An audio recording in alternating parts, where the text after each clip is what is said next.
लोकसभा चुनाव 2024 की उल्टी गिनती शुरू हो चुकी है और आचार संहिता भी आजकल में लगने वाली है।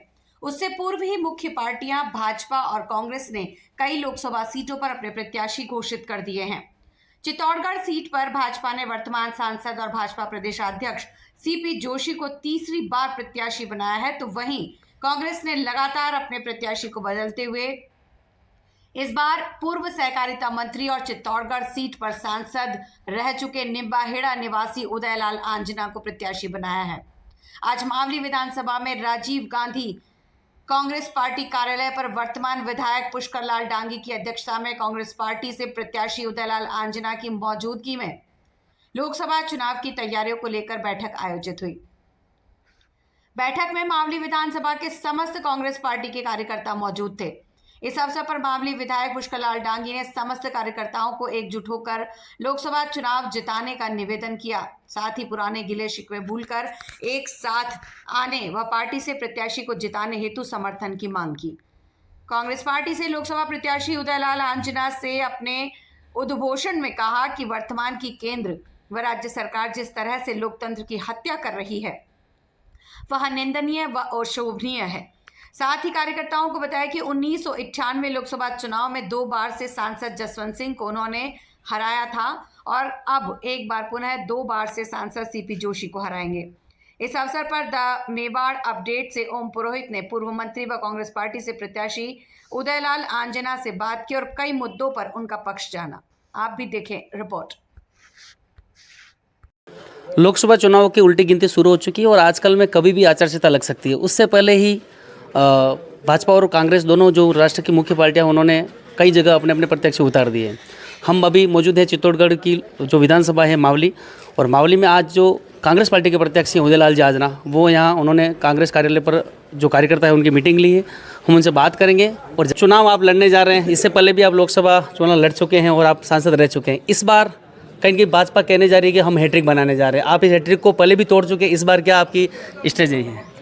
पहले भी तोड़ी है, इस बार भी तोड़ेंगे। और जो वातावरण 98 में चित्तौड़ जिले में दिख रहा था, संसदीय क्षेत्र में दिख रहा था, वो का वही मुझे आज महसूस हो रहा है।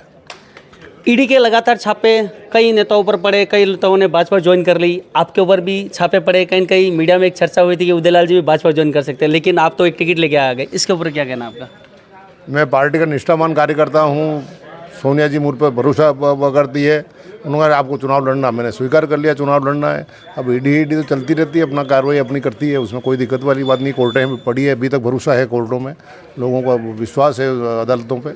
इसलिए लोकतंत्र ख़त्म नहीं होगा। देश की जनता बहुत जागरूक है, समय आने पर पूरा जवाब देगी और समय आ गया है। कल आचार संहिता लग जाएगी और जनता इसका बढ़िया जवाब देगी। जनता को एक उम्मीद थी 2 रुपये पेट्रोल पे, लोगों को उम्मीद थी कि 7-8 रुपये कम हो गए, लेकिन राज्य सरकार ने 2 रुपये पेट्रोल के में और केंद्र सरकार ने 2 रुपये 4 मिला के कम किए, और कहीं आचार संहिता लगने से एक दिन पूर्व किए। तो ये क्या है? केवल झूठी बातों से ही सत्ता में आए थे। जब मोदी जी पहली बार सत्ता में आए, जब उन्होंने कहा डीजल के भाव आधे कर देंगे, 60 रुपये बहुत ज़्यादा है मनमोहन सिंह जी के टाइम में, तो 30 रुपये करते हैं, जो आज 100 रुपये हो रहा है। तो हर बात इनकी झूठी है। तो जनता अब समझ चुकी है कि कितना झूठ बर्दाश्त करेंगे।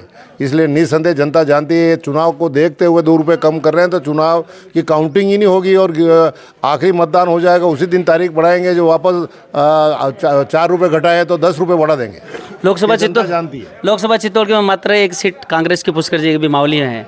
नई स्ट्रेटजी क्या बना रहे हैं जिससे पूरी लोकसभा में आपके साथ एकत्र हो सके कार्यकर्ता एकजुट हैं और जनता एकजुट है। आज वापस मतदान करा लो तो कांग्रेस के पक्ष में मतदान जाता है। इन 3 महीनों में कि भारतीय जनता पार्टी की सरकार को ही राजस्थान ने समझ लिया है, इसलिए आज चुनाव कराओ विधानसभा के तो भी कांग्रेस का वापस सरकार बनती है। और इस लोकसभा चुनाव में तो हम बहुत अच्छा प्रदर्शन करेंगे। ठीक है, ये से हमारे साथ कांग्रेस से प्रत्याशी उदयलाल जी आंजना। धन्यवाद। जानेंगे। मैंने उस बात को उस समय हल्के में लिया और मैंने कहा अभी अपने को लड़ा नहीं है। अभी हाल ही में अपन शहीद हुए हैं तो आगे जाओ।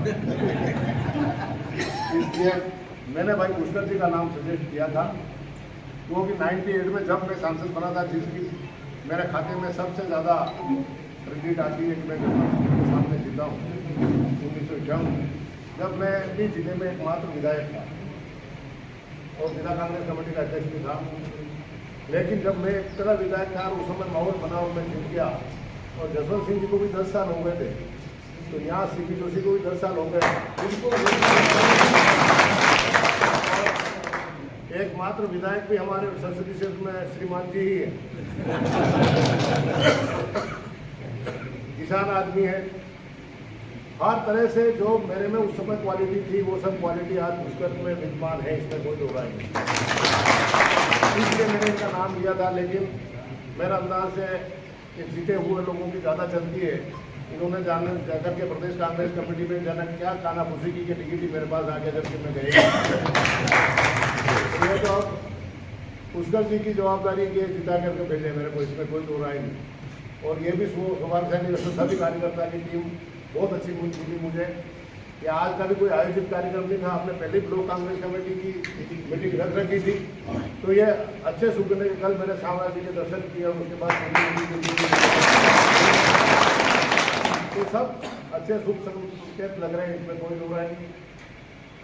कचरूराज जी चौधरी सर का वरिष्ठ आदमी, मतलब कांग्रेस को मजबूत करने के लिए एक ब्लॉक पर पहले ही चुनाव से पहले ही तैयारी करने के लिए दौड़ धूम कर रहे हैं। जैसे ये मीटिंग रख रखी और अभी बोला कि लसाड़िया की मीटिंग बाकी रख दी मैंने, बाकी से पूरे जिले की मीटिंग कर दी है। तो निसंदेह इस विपरीत परिस्थिति में जो मजबूती के साथ कांग्रेस को एकजुट करने का काम करें, इसमें उम्र नहीं आड़ी नहीं आती, इसमें कोई दो राय नहीं है। क्या जरूरत वरिष्ठ होते हुए जितनी मेहनत ये कर रहे हैं, निसंदेह इसका संदेश अच्छा जाएगा। ये इसका लाभ मुझे भी मिला। क्या दोनों ब्लॉकों की एक साथ मीटिंग होगी तो अलग से आयोजन नहीं करना पड़ा। और इससे चित्तौड़ जिले के ब्लॉक कांग्रेस कमेटी के अध्यक्षों को भी मैंने कह दिया मीटिंग रखो तुरंत। अरे भाई साहब 2 दिन को टाइम दो, 2 दिन को टाइम दो। अरे मेरे को टाइम जब मावली वाले एक दिन में मीटिंग रख सकते मेरे कहने पर, तो तुम कैसे पीछे रह रहे हो? तो मैं तो यहाँ का उदाहरण दे के वहाँ मीटिंगें करवा रहा हूँ। कार्यकर्ताओं का उत्साह ये आगे बढ़ाता है। आपकी मेहनत निसंदेह रंग लाएगी, मेहनत से काम करेंगे। लोग इस सरकार से घबराए हुए, इसमें कोई दो राय नहीं है। पूरे संसदीय क्षेत्र में मतों का अंतर भी 1.5 लाख से ज़्यादा है नहीं है। और उसके बाद सरकार बनी और जिस हालात में सरकार चल रही, जैसे अभी खाली थैले की बात की, अशोक जी के थैले तो भरे हुए आते थे और मोदी जी के थैले खाली आ रहे हैं। तो अभी जब इनको लोकसभा में चुनाव में वोट लेने हैं, उससे पहले ही ये ऐसे निर्णय करने लगे कि खाली थैले भेजने लगे, तो 5 साल तक राजस्थान की प्रदेश की जनता की क्या हालत होगी, हिंदुस्तान की जनता की क्या हालत होगी, कल्पना कर सकते हैं। केवल राम के मुद्दे के अलावा दूसरी कहीं कोई बात की हो विकास की तो बता दो, नहीं ये विकास की बात कर रहे हैं। पूरे राजस्थान में बात कर रहे हैं वो RC की पूर्वी नहर योजना की, तो वो तो अशोक जी गहलोत ने इतनी हाईलाइट कर दी कि उनको बोलने की मजबूरी हो गई, इसलिए बोल रहे हैं। बाकी कोई काम आज दिन तक पूरे राजस्थान में नहीं हो रहा है। और जिस प्रकार से अकस्मात नए आदमी को मुख्यमंत्री बनाया, वरिष्ठ आदमियों को चांस दिया, वो नाराजगी इनकी अपनी जगह है, वो बात एक अलग। लेकिन अगर कांग्रेस एकजुट नहीं होगी तो लोकतंत्र खतरे में पड़ जाएगा, इसमें तो कोई दो राय नहीं है। तो आप आम गांव का आदमी भी समझने लग गया व्हाट्सएप की मार्फत कि जो देखो जिसको ईडी के मार्फत या इनकम टैक्स के मार्फत या किसी मामले में फंसा करके डराया धमकाया जा रहा है। अगर इतनी हिटलरशाही अगर हुई तो इस आज़ादी का क्या महत्व रह जाएगा। इसलिए हमारे जो देश की आज़ादी में शहीद हुए हैं उनके खातिर ही अपने सबको एकजुट होकर के इस फिरंगी ताकतों को हटानी चाहिए। जब जाके कांग्रेस मजबूत हो गई और आचार संहिता कल लग जाएगी, 3 बजे प्रेस कॉन्फ्रेंस बुला ली गई है, तो समय आ जाएगा। उसके बाद पूरे हिंदुस्तान में परिवर्तन का अलग आएगा। मुझे तो ऐसा अभी तक के इतिहास के अनुसार जो घटनाएं देखें उसके अनुसार महसूस होगा कि अगर आचार संहिता लगने के बाद आदमी खुल करके सामने आएगा। अभी तो डर है कि कल मेरे खिलाफ मेरे घर पर ईडी नहीं भेजते, तो निसंदेह निर्णय अच्छे होंगे। लेकिन तो राष्ट्रीय अंतर्राष्ट्रीय बातें, मैं तो आपका भाई हूँ, किसान आदमी हूँ, कोई मुझे अपने लिए कुछ कहना नहीं है। आप मेरे बारे में सब जानते हैं और बार बार आता जाता रहूँगा तो गरूबा भी हो जाएगा, इसमें भी कोई दो राय नहीं। तो इसलिए आपसे बस यही निवेदन है कि मेरी मीटिंग यहाँ से कर रहा हूँ। और सबसे ज़्यादा पुष्कर जी ने अभी खरी खरी बात भी की थी कि अपने मतदान केंद्र पर सबसे ज़्यादा मतदान करके जो जिता देगा वही नेता, इसमें भी कोई दो राय नहीं। तो सबसे बड़ा तो चुनाव में यही होगा कि अपने बूथ को हम कैसे जिता रहे हैं। भारतीय जनता पार्टी पन्ना प्रमुख की बड़ी तारीफ करती है। पन्ना प्रमुख है क्या? एक पन्ने पर जितने नाम आते हैं वो लिख के एक कार्यकर्ता को भारतीय जनता पार्टी वाले दे देते हैं कि ये तू है, कोई पन्ना प्रमुख है, ये तू वोट करवा देगा, तेरी जवाबदारी खत्म चुनाव में। तो ऐसी जवाबदारी अपन भी सब लेते हैं। एक क्या मतलब, मान लो किसी एक कार्यकर्ता ने 2 कार्यकर्ताओं ने 10 कार्यकर्ताओं ने इकट्ठे होकर के तो मेरी वार्ड की जवाबदारी मैं लेता हूँ। तो वार्ड में है कितने वोट? 250 vote, 300 vote. 300 में से 300 वोट अपने तो है, 300 वोट है, 300 बीजेपी की तो है, कट्टर आदमी उसमें भी है। तो वैसे आदमी वोट भी देंगे, तो उनकी छट निकल लो, जितने अपने बचते हैं उनको ला कर वोट डाल दो। 300 में 50 आदमी मान लो भारतीय जनता पार्टी के पक्के कार्यकर्ता हैं, 40 अपने हैं या 60 अपने हैं, इतने तो कार्यकर्ता लगभग, बाकी आम मतदाताओं संपर्क करके उनको मतदान केंद्र तक पहुँचाना। और यूँ देखो तो बड़ा आसान है, पर अभी विपरीत परिस्थिति है। अधिकारी तंत्र इतने डरे हुए हैं कि जिसकी कोई सीमा नहीं है, लेकिन विद्रोह भी है, इसमें भी कोई दो राय नहीं है।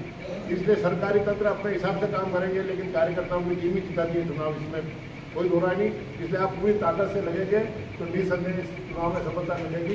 तो सुख दुख की बातें फिर आगे करेंगे। किसान आज सबसे ज़्यादा दुखी है। आज बॉर्डर पर बैठे हुए किसान वो मांग क्या रहे हैं, केवल समर्थन मूल्य की बात कर रहे हैं। और समर्थन मूल्य सही में घोषित हो जाए तो मोदी जी की घोषणा भी तो पूरी होती है कि किसानों की आय डबल कर देंगे। तो किसानों की आय डबल होगी कैसे, जब तक जींस के भाव बढ़ेंगे नहीं। तो आज पंजाब वाले इतनी हिम्मत करके वहाँ बैठे हुए हैं। एक बार तो काले कानून लाए, उनको निरस्त उन्होंने करा दिया, और आज जब पूरी सरकार का टाइम भी पूरा हो गया, जब तक नहीं सुनवाई की तो बॉर्डर पर बैठे, लेकिन अभी तक उन्होंने सुनवाई नहीं की है। तो अगर इस प्रकार का माहौल हो गया, फिर 5 साल के लिए ये लोग सत्ता में आ गए, तो किसानों की क्या सुन पाएंगे क्या?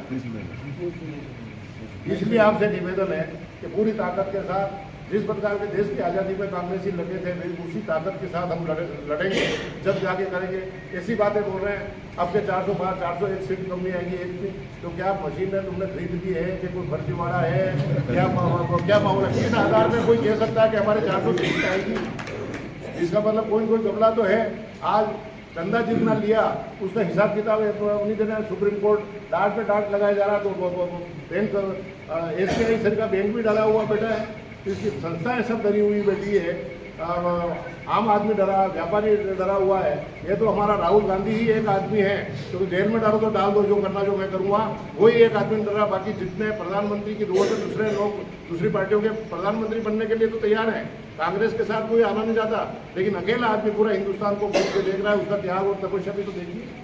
इतनी ताकत से कोई लड़ने वाला दूसरा कोई विपक्ष नेता पूरे हिंदुस्तान में है क्या? या मोदी जी के खिलाफ बोलने वाला इतना कोई तगड़ा आदमी है क्या? इतना साफ सुथरा आदमी है, लेकिन पूरा मीडिया और सब ऊपर हावी हो गए, ऐसा बना दिया जैसे कि मतलब राहुल गांधी को समझता ही नहीं हो। जिस आदमी में इतनी समझ नहीं हो वो कैसे 6,000 किलोमीटर की पैदल यात्रा कर सकता है? क्यों लोग इतने पागल हो गए उसके पीछे पड़ रहे हैं? इन सब परिस्थितियों में राहुल गांधी जी तो एक ही है कि जिनको जाना हो चले जाए, खुला दरबार है। जो नज माल हमारे पास बन जाएगा वही कांग्रेस की उनको जाने दो, वो कभी रोकने का प्रयास नहीं करते हैं। और इस प्रकार से बनवार से रोकने वाले आदमी भी निहाल कभी नहीं करते हैं। इसलिए जिनके स्वार्थ है, जिनको डर है, वो चले जाए। लेकिन राहुल गांधी अपनी ताकत के साथ, हम राहुल गांधी की फौज के सिपाही हैं, ये चुनाव लड़ेंगे और पूरी ताकत के साथ आप मुझे जिताओगे तो अगली विधानसभा चुनाव में भी कब्जा करेंगे। एक बार राजस्थान में ये सरकार, एक बार राजस्थान में ये सरकार का तो नियम चला आ रहा है, तो वो क्रम टूटने नहीं देंगे, इसमें कोई दो राय नहीं। लेकिन इसमें हम ज़्यादा मेहनत करेंगे, जब जाके आगे हमें सफलता मिलेगी। और अगर अपन सफलता मिले तो कार्यकर्ताओं का मनोबल भी गिरेगा, इसमें कोई दो राय नहीं। मैं पूरी ताकत के साथ आपके साथ खड़ा रहूँगा। जैसी बात आपकी समझ होगी उसके लिए आधी रात को जैसी बात बताओ, जैसा मैं नेचर है, कोई वादा करने के लिए नहीं आया हूँ। लेकिन काम धंधा यही करते हैं, लोगों के बीच में देते हैं, तो किसी की पीड़ा में शामिल होने में मुझे कोई आपत्ति नहीं होगी। और निसंदेह ताकत के साथ करेंगे तो ये चुनाव जरूर जीतेंगे। माहौल मेरे ये शुभ रहेगी, ऐसा मुझे उम्मीद पूरी लग रही है। ने जो घोषणाएं की है वो तो अपनी जगह है ही कि बूथ पे जो जीतेगा उसको ये देना है, जो वापस देंगे। लेकिन अगर मैं जीता तो मेरा पहला सांसद कोटा पूर्ण पंचायत में रहेगा, जो मेरे पास पूछिए उसी की बात करूँ। ये तो मेरा सेठ आदमी है, मैं तो इसके गुरु से चुनाव लड़ने आया हूँ, इसमें भी कोई दो राय नहीं है। लेकिन पहला पत्थर सांसद मत का उसी पंचायत में रहेगा जो सबसे ज़्यादा जिताएगी। बाकी सब में काम करेंगे। और कार्यकर्ताओं के सम्मान में मेघवाल साहब ने जो बात उठाई है कि कार्यकर्ताओं का अपमान होता है, ये करते हैं, उल्टी जैसी करते हैं, दूसरे जिन्हें का दूसरे का ये बात है। अब नीचे से कोई शिकायत आएगी तो पार्टी ने मुझे अनुशासन समिति का अध्यक्ष बना रखा है, तो जैसा कहोगे वैसी कार्रवाई में आगे करने के लिए तैयार हूँ। लेकिन नीचे जमीन आपको तैयार करके लानी पड़ेगी। अगर जमीन तैयार करके लाओगे, राजनीति की सिफारिश होगी, कार्यकर्ताओं की होगी, निर्वाचित MLA साहब की होगी, तो निसंदेह ऐसे कार्यकर्ताओं की जरूरत भी नहीं है जो पार्टी के पीठ में पूरा होंगे। इसमें वो बताएंगे आपको मजबूती से काम करिए, पार्टी को आगे बढ़ाएंगे, सोनिया जी के हाथ मजबूत करेंगे, राहुल जी के हाथ मजबूत करेंगे, इसमें वही होगा। धन्यवाद।